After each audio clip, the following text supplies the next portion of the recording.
नमस्कार। खबरों की दुनिया में आपका स्वागत है। यहाँ आपको मिलेंगी हर बड़ी खबर, हर अपडेट और हर सच सबसे पहले। तो सब्सक्राइब कर लीजिए हमारी चैनल। आइए चलते हैं देश की सबसे बड़ी खबर की तरफ। 1. डोनाल्ड ट्रंप ने ईरान के साथ 2 हफ्ते के सीजफायर का ऐलान किया, जिसमें स्ट्रेट ऑफ हॉर्मुज खोलना प्रमुख शर्त है। ट्रंप ने कहा कि ज्यादातर मुद्दों पर सहमति बन चुकी है और आगे बातचीत इस्लामाबाद में होगी। अमेरिका ने ईरान को पुनर्निर्माण की अनुमति देते हुए सैन्य मदद रोकने की बात कही है। ईरान ने 10 शर्तें रखी, जिनमें प्रतिबंध हटाना, यूरेनियम संवर्धन की मान्यता और अमेरिकी सेना की वापसी शामिल है। साथ ही ईरान हॉर्मुज से गुजरने वाले जहाजों पर टैक्स लगाकर पुनर्निर्माण करना चाहता है। 2. डोनाल्ड ट्रंप ने ईरान के साथ 2 हफ्ते के सीजफायर का ऐलान किया, जिसमें स्ट्रेट ऑफ हॉर्मुज खोलना प्रमुख शर्त है। ट्रंप ने कहा कि ज्यादातर मुद्दों पर सहमति बन चुकी है और आगे बातचीत इस्लामाबाद में होगी। अमेरिका ने ईरान को पुनर्निर्माण की अनुमति देते हुए सैन्य मदद रोकने की बात कही है। ईरान ने 10 शर्तें रखी, जिनमें प्रतिबंध हटाना, यूरेनियम संवर्धन की मान्यता और अमेरिकी सेना की वापसी शामिल है। साथ ही ईरान हॉर्मुज से गुजरने वाले जहाजों पर टैक्स लगाकर पुनर्निर्माण करना चाहता है। 3. ईरान और यूनाइटेड स्टेट्स के बीच 2 हफ्ते के सीजफायर के बाद स्ट्रेट ऑफ हॉर्मुज फिर से खुलने जा रहा है। समझौते के तहत ईरान और ओमान को इस मार्ग से गुजरने वाले जहाजों पर टोल वसूलने की अनुमति मिली है। ईरान इस राशि का उपयोग युद्ध में क्षतिग्रस्त ढांचे के पुनर्निर्माण में करेगा। हॉर्मुज खुलने से वैश्विक तेल गैस सप्लाई बहाल होगी, जिससे इंडिया समेत कई देशों को राहत मिलेगी। पहले इस मार्ग से 20-25% ऊर्जा आपूर्ति प्रभावित हुई थी, जिससे भारत की सप्लाई और अर्थव्यवस्था पर दबाव बढ़ा था। 4. डोनाल्ड ट्रंप ने यूनाइटेड स्टेट्स और ईरान के बीच 2 हफ्ते के सीजफायर की घोषणा की है। इस पर मोज्तबा खामेने ने बड़ा बयान देते हुए कहा कि ये युद्ध का अंत नहीं है, बल्कि अस्थायी विराम है। उन्होंने सेना को गोलीबारी रोकने का निर्देश दिया, लेकिन चेतावनी दी कि किसी भी हमले का कड़ा जवाब दिया जाएगा। दोनों देशों के बीच तनाव बरकरार है, हालांकि बातचीत के जरिए समाधान की कोशिशें जारी हैं और क्षेत्र में हालात फिलहाल नियंत्रण में बताए जा रहे हैं। 5. डोनाल्ड ट्रंप ने यूनाइटेड स्टेट्स और ईरान के बीच 2 सप्ताह के सीजफायर की घोषणा की। इस पर मोज्तबा खामेने ने प्रतिक्रिया देते हुए कहा कि ये युद्ध का अंत नहीं, बल्कि अस्थायी विराम है। उन्होंने सेना को गोलीबारी रोकने का आदेश दिया, लेकिन चेतावनी दी कि दुश्मन की किसी भी हरकत का मुंहतोड़ जवाब दिया जाएगा। दोनों देशों के बीच तनाव अभी भी बरकरार है, हालांकि कूटनीतिक बातचीत के जरिए समाधान निकालने की कोशिशें जारी है। 6. हिमंता बिस्वा शर्मा का मेरी मार्कशीट जला सकते हो वाला बयान उनके छात्र जीवन से जुड़ा है। उन्होंने ये बात अपने दोस्त के सामने इसलिए कही थी क्योंकि उन्हें शुरू से ही भरोसा था कि उनका करियर राजनीति में होगा, न कि नौकरी में, जहां मार्कशीट जरूरी होती है। ऑल असम स्टूडेंट्स यूनियन से जुड़कर उन्होंने राजनीति की शुरुआत की। बाद में इंडियन नेशनल कांग्रेस छोड़कर 2015 में भारतीय जनता पार्टी में शामिल हुए और आज असम की राजनीति के प्रमुख नेताओं में गिने जाते हैं। 7. यशस्वी जायसवाल की तूफानी बल्लेबाजी की बदौलत राजस्थान रॉयल्स ने मुंबई इंडियंस को 27 रन से हरा दिया। बारिश से प्रभावित 11 से 11 ओवर के मैच में आरआर ने 150/3 रन बनाए, जिसमें जायसवाल ने 32 गेंदों पर नाबाद 77 रन ठोके। जवाब में मुंबई की टीम 123/9 रन ही बना सकी। शेरफन रदरफोर्ड और नमन धीर ने 25 से 25 रन बनाए, लेकिन टीम को जीत नहीं दिला सके। इस जीत के साथ राजस्थान ने लगातार तीसरी जीत दर्ज कर पॉइंट्स टेबल में शीर्ष स्थान हासिल कर लिया। 8.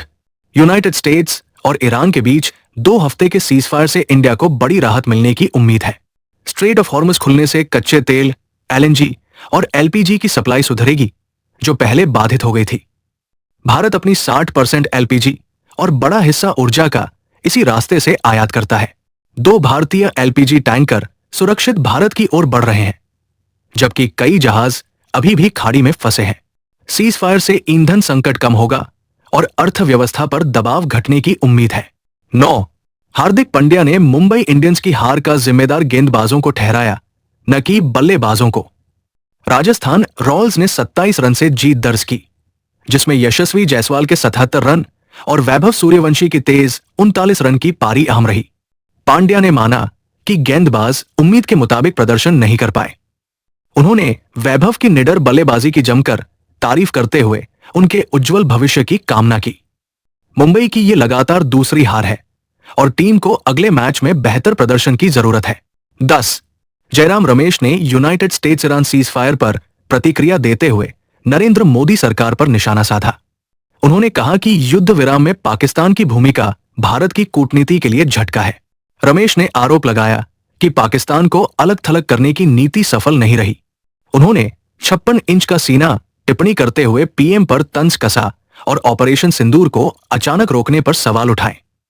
कांग्रेस का कहना है कि सरकार को विदेश नीति और पाकिस्तान को लेकर अपनी रणनीति स्पष्ट करनी चाहिए।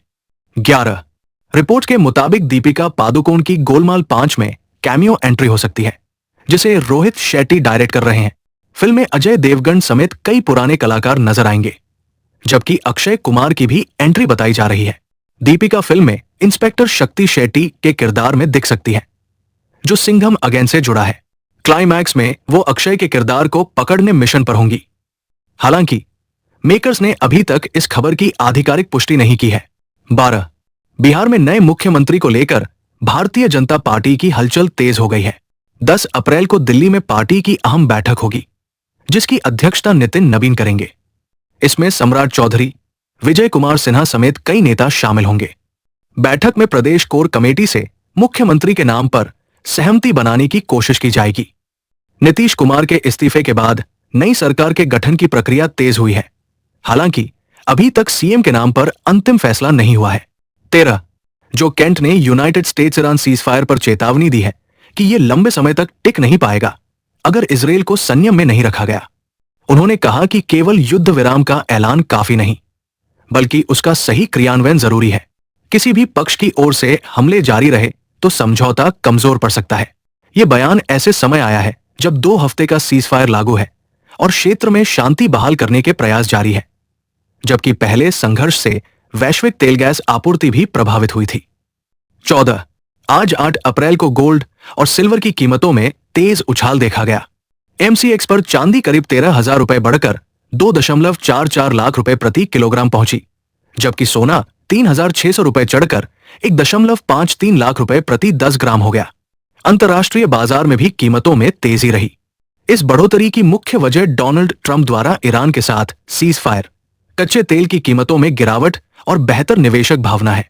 साथ ही रिजर्व बैंक ऑफ इंडिया द्वारा रेपो रेट स्थिर रखने से भी बाजार को मजबूती मिली है। 15. क्रूड ऑयल की कीमतों में 8 अप्रैल को बड़ी गिरावट आई।